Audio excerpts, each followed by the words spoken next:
Assalamualaikum warahmatullahi wabarakatuh. Kita bertemu kembali pada mata kuliah akuntansi Bank 2 di pertemuan ke-13 ini. Untuk pertemuan 13 sampai dengan pertemuan ke-15 kita akan fokus membahas pokok bahasan akuntansi transaksi LC impor. Baik, kita mulai. Pertemuan ke-13 ini akuntansi transaksi LC impor atau letter of credit. Dalam transaksi impor ya, terdapat jenis LC, ada SAIC LC dan Yusen LC. SAIC LC ini dimana syaratnya adalah pengambilan barang dengan shipping garanti atau SSG. Sementara untuk LC berjangka atau Yusen LC syaratnya pengambilan barangnya dengan dokumen asli setelah dokumen tiba atau diterima oleh bank penerima atau yang menerbitkan LC. Kita mulai dari SAIC LC untuk LC impor. SAIC LC adalah letter of credit yang syarat pembayarannya kepada beneficiary dilakukan pada saat dokumen LC diajukan oleh eksportir kepada advising bank. Ya. Jadi SAIC LC ini adalah atau SAIC LC unjuk atas unjuk ini pembayaran kepada beneficiary-nya atau penerimanya atau eksportirnya itu dilakukan pada saat dokumen LC diajukan oleh eksportir.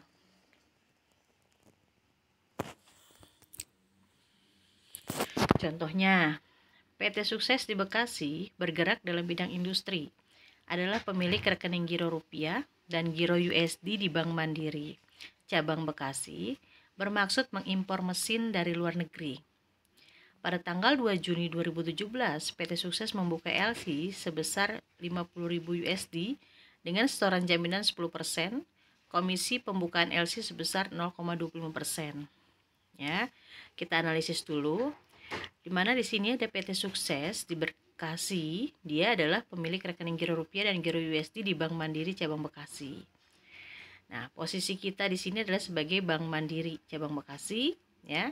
Nah, di PT Sukses ini bermaksud pengimpor mesin dari luar negeri. Lalu dia pada tanggal 2 Juni membuka LC sebesar 50.000 SAIC LC ya dengan setoran jaminan 10%. Lalu pada tanggal 14 Juninya barang tiba di pelabuhan dan importir berarti dalam hal ini PT Sukses menebus dengan meminta bank, dalam hal ini Bank Mandiri, membuat SSG tadi, shipping garanti tadi. Syaratnya tadi SAIC LC adalah pengambilan barang bisa dilakukan dengan adanya SSG. Nah, PT Sukses meminta Bank Mandiri membuat SSG. Lalu dikenakan juga pajak impor barang 50 juta, ada biaya penerbitan SSG-nya 500.000 dan komisi pajak impor barang 100.000. Lalu tanggal 18 Juni dokumen asli diterima oleh bank kita yaitu Bank Mandiri. Karena dokumen sudah diterima, maka pembayaran kepada bank koresponden atau banknya beneficiary itu kita lakukan. Nah, yang diminta adalah buatlah jurnal apabila transaksi dilakukan rekening giro rupiah dan giro falas USD terhadap transaksi SAIC LC tersebut atau LC impor tersebut. Baik, jurnalnya adalah yang pertama pada tanggal 2 Juni 2017. Nah, di mana PT Sukses meminta bank kita, Bank Mandiri, untuk menerbitkan LC. Maka kita buat jurnal penerbitan LC-nya pada rekening administratif ya, yaitu kewajiban komitmen atas SAIC LC sebesar 50.000 USD ya. Single entry ya, karena dia adalah rekening administratif, nanti akan dinolkan. Nah, lalu ke jurnal masih di tanggal 2 adalah ketika menerima setoran jaminan dari PT Sukses sebesar 10% dari nilai LC. Lalu juga ada pendapatan penerbitan LC-nya. Nah, semua itu dengan mendebit giro USD-nya PT Sukses. 10% dari 50.000 adalah 5.000. Berarti setoran jaminan SAIK LC-nya 5.000 yang diterima oleh bank kita. Lalu kita juga memperoleh pendapatan provisi penerbitan LC USD sebanyak 125 USD. Maka yang didebit dari rekening giro USD PT Sukses sebanyak 5.125. Oke, itu transaksi jurnal di tanggal 2 Juni. Lalu, jurnal pada saat barang tiba di pelabuhan, 14 Juni. Nah, setelah mesin tiba di pelabuhan, importir harus melunasi LC. Jadi, ketika mesin sudah tiba di pelabuhan dan ingin dibongkar oleh importir, syaratnya importir tadi harus memiliki SSG. Nah, ketika dia sudah ingin meminta SSG kepada bank kita, kita ajukan syaratnya adalah importir itu harus melunasi LC-nya. Karena tadi di awal 2 Juni dia baru melunasi LC itu baru sebanyak 10% dari nilai LC secara keseluruhan. Nah, tanggal 14 Juni kita buat jurnal pembayaran dari importir, yaitu setoran jaminan SAIK LC-nya 5.000, rekening giro USD PT Sukses sisanya LC-nya adalah 50.000 nilainya, berarti yang belum dibayar 45.000. Maka kita debit langsung dari giro USD-nya PT Sukses 45.000. Berarti ya, kewajiban SAIK LC kita bayarkan kepada bank koresponden sebanyak 50.000. Nah, karena ini sudah selesai, maka rekening administratif di tanggal 2 Juni boleh kita nolkan atau nihilkan ya. Jadi rekening administratif rupiah kewajiban komitmen SAIK LC-nya 50.000 nihil. Lalu masih di tanggal 14 Juni juga ada Bank Mandiri, bank kita menerbitkan SSG. Ya. SSG-nya itu ada dikenakan biaya komisi penerbitan itu 500.000. Nah, kita debit dari giro rupiahnya PT Sukses, ya. Rekening giro PT Sukses di debit 500.000, pendapatan lainnya atas komisi penerbitan SSG 500.000. Nah, karena ini kewajiban kontingensi SSG. Kenapa? Dia di rekening administratif namanya kewajiban kontingensi. Kewajiban kontingensi itu kewajiban yang masih bersyarat, yang masih harus dipenuhi ya sampai selesai, tidak bisa dibatalkan. Nanti kalau sudah selesai transaksi itu atau peristiwa itu, nah SSG ini sudah dinyatakan tidak berlaku. Jadi kalau SSG sudah dipakai oleh importir untuk membongkar barang, maka rekening administratif ini kita nihilkan. Ya. Nah, kewajiban kontingensi SSG ini senilai nilai LC. Lalu juga ada penerimaan setoran pajak impor barang. Nah, dikenakanlah itu importir sebanyak 50 juta. Kita debit dari rekening giro rupiahnya PT Sukses 50 juta 100.000. Kenapa 50 juta 100.000? Karena ada komisi PIB yang kita kenakan, ya. Nah, kita potong pajak impor barang dari PT Sukses 50 juta, kita sebut dengan utang pajak impor atau pajak impor yang masih harus dibayar karena kita masih harus setor ke negara bank kita. Nah, ketika dokumen asli telah diterima pada tanggal 18 Juni, nah maka kita bayarkan LC ini 50.000 ini kepada bank korespondennya. Ya, bank koresponden berada di luar negeri, ya. Maka kita akan menggunakan namanya rekening nostro. Tadinya kewajiban SAIK LC kepada bank koresponden itu di posisi kredit. Dia muncul masih dalam posisi hutang kewajiban karena kita belum bayarkan kepada eksportirnya. Nah, ketika dokumennya sudah kita terima, ya, dokumen LC-nya, maka kita bayarkanlah kepada bank koresponden, maka kewajiban SAIK LC ini berkurang atau hilang, ya, 0. Pindah ke debit 50.000, kita bayarkan dengan menggunakan rekening nostro 50.000. Karena ini peristiwa sudah selesai, transaksi ini sudah selesai, maka kita bisa menutup yang namanya rekening administratif untuk kewajiban kontingensi SSG. Ya, dinihilkan lagi.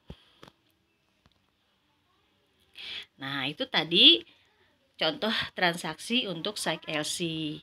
Berikut ini adalah untuk transaksi Yusen LC. Tadi apa Yusen LC itu syaratnya? yaitu dalam hal pengambilan barangnya adalah disertai dengan dokumen pastinya. Jadi use and LC adalah LC yang syarat pembayarannya kepada beneficiary baru dilakukan dengan tenggang waktu tertentu setelah tanggal pengajuan dokumen yang dipersyaratkan dalam LC, atau bisa juga disebut dengan LC berjangka. Nah, contohnya use and LC PT Cemerlang di Jakarta yang bergerak dalam bidang perdagangan, dia pemilik rekening giro USD maupun rupiah di BRI cabang Jatinegara. Dia akan impor barang dari luar negeri, maka pada tanggal 2 Februari PT Cemerlang datang ke BRI minta dibukakan LC atau use and LC sebesar 30.000 USD dengan setoran jaminannya 10%. Komisi yang dipungut atas pembukaan LC-nya adalah 0,25%. Jadi di sini importirnya adalah PT Cemerlang ya. Banknya adalah BRI cabang Jatinegara, atau bank yang menerbitkan LC ini BRI cabang Jatinegara. Nah, kita buat jurnalnya dengan keterangan sebagai berikut. Pada tadi tanggal 2 Februari diterbitkan LC, lalu pada tanggal 18 Februari BRI cabang Jatinegara menerima dokumen dari negotiating bank atau bank koresponden ya, dan importir menebus barang dengan akseptasi promes atau dengan menggunakan wesel. Nah, biaya yang timbul terdiri dari adalah PIB, pajak impor barang 30 juta, ada komisi akseptasi 50 USD dan komisi PIB 100.000. Akseptasi ini sudah kita pelajari di akuntansi bank 1 ya. Nanti bisa dibuka lagi catatan akuntansi bank 1-nya mengenai LC dalam negeri atau SKBDN ya, surat kredit berdokumen dalam negeri. Nah, tanggal 2 April LC jatuh tempo. Nah, ketika LC sudah jatuh tempo, maka dilakukanlah pembayaran oleh Bank BRI Jatinegara kepada bank koresponden. Ya. Nah, kita akan buat jurnalnya. Pertama pada saat pembukaan use and LC atau pada saat penerbitan 2 Februari. Ya, muncul yang namanya rekening administratif kewajiban komitmen use and LC 30.000. Sama dengan yang site LC tadi, dia single entry. Nanti ketika sudah selesai transaksi ini dia akan dinihilkan, ya. Lalu ada jurnal yang namanya jurnal pendapatan komisi pembukaan LC. Nah, ini boleh digabung dengan jurnal penerimaan setoran jaminan yang seperti tadi kita lakukan pada site LC. Boleh digabung atau boleh dipisah seperti ini, ya. Nah, kalau digabung nanti akan sama-sama total mendebet dari giro PT Cemerlang itu adalah jadi 3.075 ya. Kalau digabung pendapatan komisi dengan penerimaan setoran jaminan.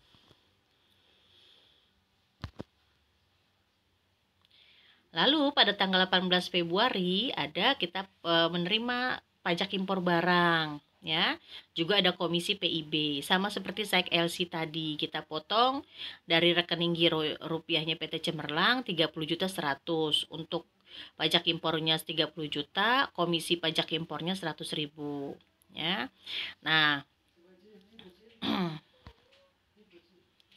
dengan terbitnya LC untuk importir ya, maka Bank BRI memiliki tagihan kepada importir ya, dan memiliki kewajiban kepada eksportir. Nah, ketika bank kita selaku Bank BRI sudah menerbitkan LC, maka kita memiliki tagihan kepada importir.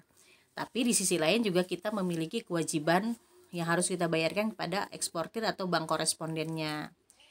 Nah, muncul di sini tagihan akseptasi kepada aplikan. Aplikan itu berarti si importir, yaitu PT Cemerlang 30.000. Jadi kita di satu sisi memiliki tagihan itu sama dengan piutang ya, 30.000. Di sisi lain kita juga memiliki kewajiban kepada bank koresponden atau kepada eksportir beneficiary-nya ya, sebanyak 30.000 atau sebesar nilai LC-nya. Nah, ada yang namanya komisi akseptasi, tadi dikenakan komisi akseptasi PT Cemerlang itu sebesar 50 USD. Kita debit langsung dari rekening giro USD-nya PT Cemerlang. Ya, di debit kreditnya adalah pendapatan lainnya atas komisi akseptasi. Nah, 2 April si importir melunasi LC-nya. Tadinya kan dia baru menyetorkan sebanyak 10% dari nilai LC-nya 30.000. Berarti dia baru nyetorin 3.000 USD. Sisanya 27.000 dilunasi di tanggal 2 April ini. Maka jurnalnya setoran jaminan yang lama, yang awal itu kita nihilkan dulu 3.000. Lalu kita debit lagi dari gironya PT Cemerlang sebanyak 27.000. Nah, berarti tagihan kepada si PT Cemerlang selaku aplikan sudah selesai ya, atau sudah nol. Kita pindahkan ke kredit piutangnya ini berkurang 30.000 sudah dilunasi oleh aplikan si PT Cemerlang ini. Nah, karena si importir sudah melunasi ke kita, maka kita punya satu kewajiban, yaitu membayarkan kepada bank koresponden. Nah, tadi kewajiban itu kita catat di kredit ya dengan nama kewajiban akseptasi kepada bank koresponden. Karena kita bayarkan, maka kewajibannya sudah berkurang, pindah ke debit ya sebanyak 30.000 USD. Kita bayarkan kepada bank koresponden yang posisinya di luar negeri ini dengan menggunakan rekening Nostro ya, kredit sebanyak 30.000. Ya, demikian penjelasan mengenai LC impor untuk SAIC LC dan Yusen LC. Terima kasih.